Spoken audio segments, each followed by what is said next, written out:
gyakorolni kell, hibázni kell, bénázni kell, szétesni kell, aztán elemezni kell, és tanulni kell, és fejlődni, és folytatni.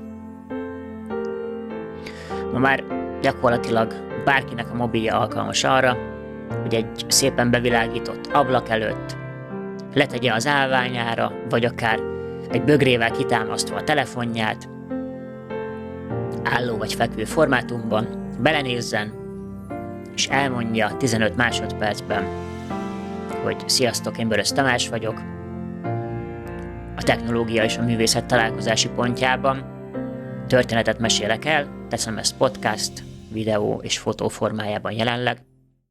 Töltsd meg a napodat inspirációval. Videók, tippek, podcastok, minden egy helyen. Töltsd le az Eventomi appot iOS-re, és fedezd fel még ma, mi motivál téged. Én Börös Tamás vagyok, ez pedig a Tudatos Történetek. Sziasztok! Én Börös Tamás vagyok, ez pedig a Tudatos Történetek podcast következő egyéni része, és majd olyan témát hoztam, ami azt gondolom, hogy a vállalkozók nagy részét érinti, vagy érdekli, vagy pedig egy olyan téma, amit teljesen elutasít, mert azt gondolja, hogy hát ő aztán biztos, hogy nem. A mai témám a kamera előtti szereplés, amit nagyon sok aspektusból meg tudunk közelíteni, de én talán onnan indulnék ki, és ez lenne az origója a mai eszmefuttatásomnak, hogy egy jó ideje mondják már sokan azt, hogy hát a fotózás jövője a videózás. És nyilván, hogyha ezt a mondatot egy picit ízlelgetjük, és körbejárjuk ennek a tartalmát, azontól, hogy ez egy viccesnek tűnő kijelentés, de fontos emögött látni azt, hogy nyilvánvalóan az egyre több videós tartalom, az elönt minket a különböző platformokon, és talán sokkal nagyobb jelentősége van ezeknek, mint egy-egy mozgó kép helyett az álló képnek. Miről is van szó? Itt van a TikTok, Facebookon is a különböző Reels videók, aztán YouTube Shorts. Nagyon fontos, hogy ilyen egy percbe beleférjen minden mondani valónk, is az egész életbölcsességünket át tudjuk adni 15 másodpercben. Most nyilván kisárkítottam ezt az egészet, de látszódnak a trendeken azok, hogy egyre nagyobb figyelmet kell szentelni arra, hogy nagyon röviden, nagyon eszenciálisan átadni valamit, és itt jön a legfontosabb pillér, hogy videó formátumban.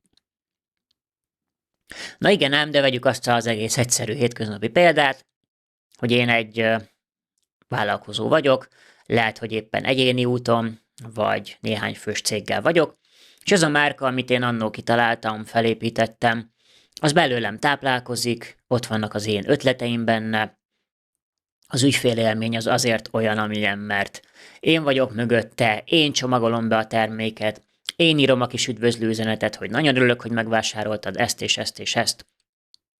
Tehát egy nagyon erős én központúságból építkezik ez a fajta márka. És a környezetemben is nagyon sokan vannak így vállalkozók, akik néha saját maguk nyomására, néha a social média nyomására, vagy éppen néha a marketing ügynökségek nyomására eljutnak arra a pontra, hogy húha, hát most már ki kellene tenni magamat az éterbe, megmutatni magam, az arcomat, a hangomat, és ez számukra borzasztó. Ugye vannak ezek a különböző felmérések. Az egyik legnagyobb félelme az emberiségnek az a nyilvános beszédtől való félelem. És nyilván ez millió oldalról megnyomkodja az emberek gombjait. Hogy áll a hajam? Milyen a hangom? Hát hogy áll rajtam az az ing? Különben is hogy esik rám a fény? Meg amúgy is. Hogy mozgatom a számat? Milyen gesztusaim vannak?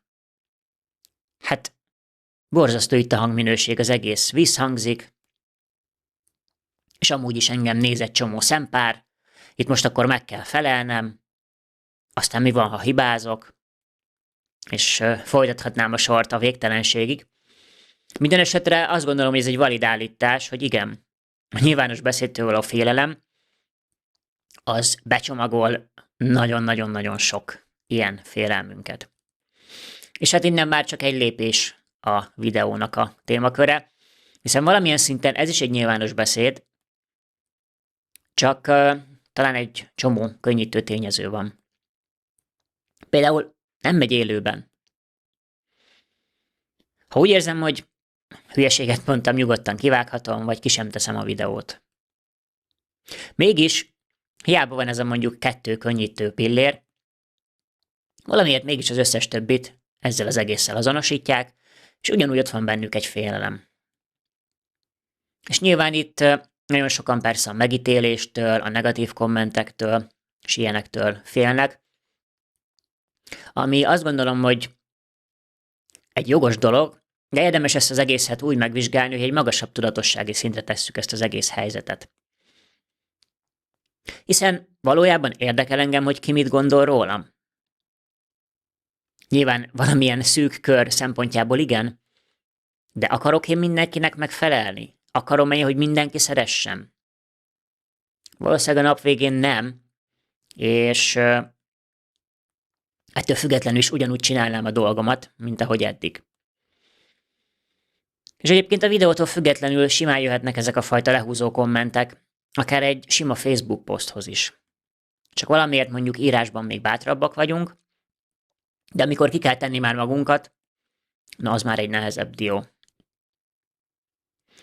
És valójában az én tanácsom így a kisvállalkozóknak, vagy akár bárkinek, aki fél a kamera előtt szerepelni, gyakorolni kell, hibázni kell, bénázni kell, szétesni kell, aztán elemezni kell, és tanulni kell, és fejlődni, és folytatni.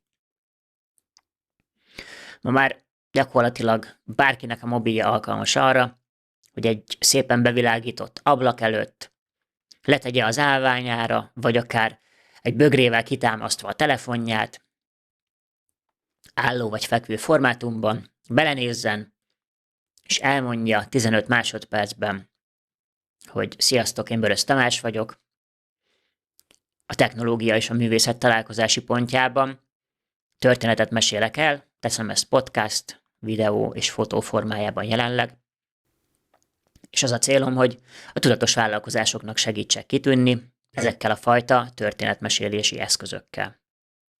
Hogyha úgy érzed, hogy kapcsolódnál hozzám, akkor keresd bátran. Most nyilván egyszerűnek tűnhet ez az egész, hogy hát persze ezt könnyű elmondani, vagy nekem könnyű, úgy eljöhetnének ezek a kommentek. Nem, nekem sem volt könnyű. Elmondom, honnan indultam. Nagyjából szerintem több mint 10 évvel ezelőtt volt már ilyen hobbi YouTube csatornám, ahol ugyanúgy nem vállaltam az arcomat, a hangomat, hanem ilyen rajzfilmszerűen eltorzított képileg hoztam olyan videókat, ahol talán még az volt a tematikám, hogy pozitív hírmondó, és igyekeztem hétről hétre ilyen pozitív hírösszefoglalókat adni, így a nagyvilágból, vagy éppen az itthoni történésekből. És nagyon szenvedtem. Nem volt egyszerű. De nem adtam föl. Csináltam. És aztán egy ponton rájöttem, hogy miért is nem vállalom föl magam. Aztán már előjöttek újra a színek, visszajött az én hangszínem, és ott volt kint az arcom. És mi a legrosszabban mi történhet? Hát valaki odaírja, hogy ez hülyeség, vagy nem jókat mondok. Na és akkor mi van? Megyünk tovább. És aztán persze jött számomra is a vlog, meg ez a podcast, és ez egy még magasabb szintre emelt az egészet, hiszen itt egy olyan fajta jelenlétben kell lenni, egy olyan felkészültségérzettel, amit meg ugyanúgy csak a rutin fog megadni. Szóval csinálni kell, és merni hibázni. Előfordul, mint ebben az adásban is, hogy leülök, meg volt a téma a fejemben, és gyakorlatilag egy-egy nyelvbotlás mellett, majd hogy nem egybe el tudom mondani ezt a gondolatot, ami így benne volt a fejemben. Simán előfordul, hogy rosszabb napom van, és akkor nekem is teli van vágásokkal az egész. De most már olyan hibákat is benne hagyok, ami régen zavart volna, hogy hát miért tettem bele ezt, meg ezt.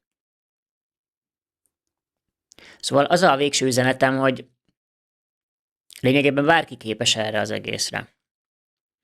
És mi az egésznek a fontossága? Jöhet ide az AI, meg jöhetnek a különböző avatárok, meg a megcsinált dolgok, de a te márkádhoz az fog tudni kapcsolódni, amiben a te üzeneted benne van. A te arcodat látja, a te hangodat hallja, és nem pedig egy ilyen mondva csinált energetika nélküli cuccal, amit az algoritmusok összeállítottak neked vagy rólad.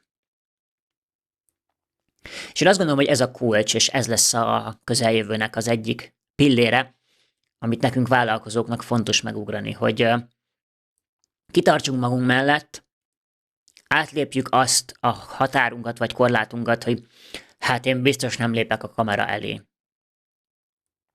Ezek lebontható dolgok, és érdemes először leülnünk, és mögé nézni, hogy vajon mi blokkol engem abban, hogy félek a kamera előtt.